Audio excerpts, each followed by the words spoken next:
Hi guys, कशात? आज मस्तपैकी मॅगी बनवली आहे रात्रीच्या जेवणामध्ये, एकदम देसी स्टाईल.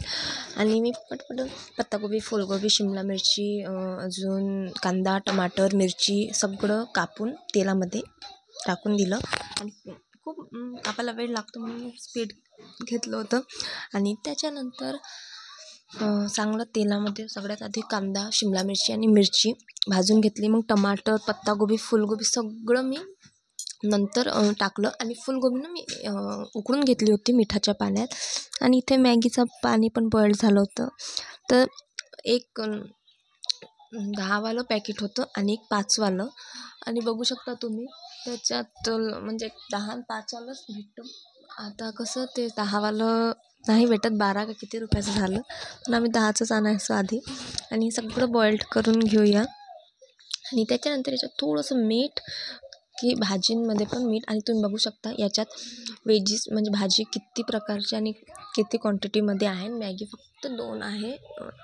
तर महिन्यातून एखादा जर अशी खाल्ली ना तर चालते. आणि मला पण खूप आवडते.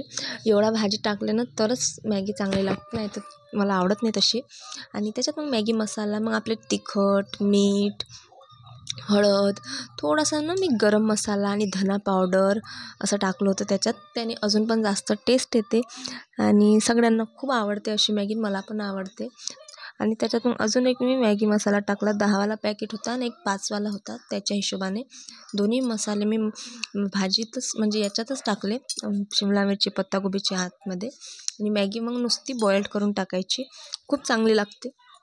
आणि चांगल्याने मिक्स करून घेतलं. मीठ टाकायचं नाही, कारण मीठ आपण आधीच टाकलं आहे मीठ याच्यामध्ये भाजींमध्ये. तर हे चांगल्याने मिक्स झालं.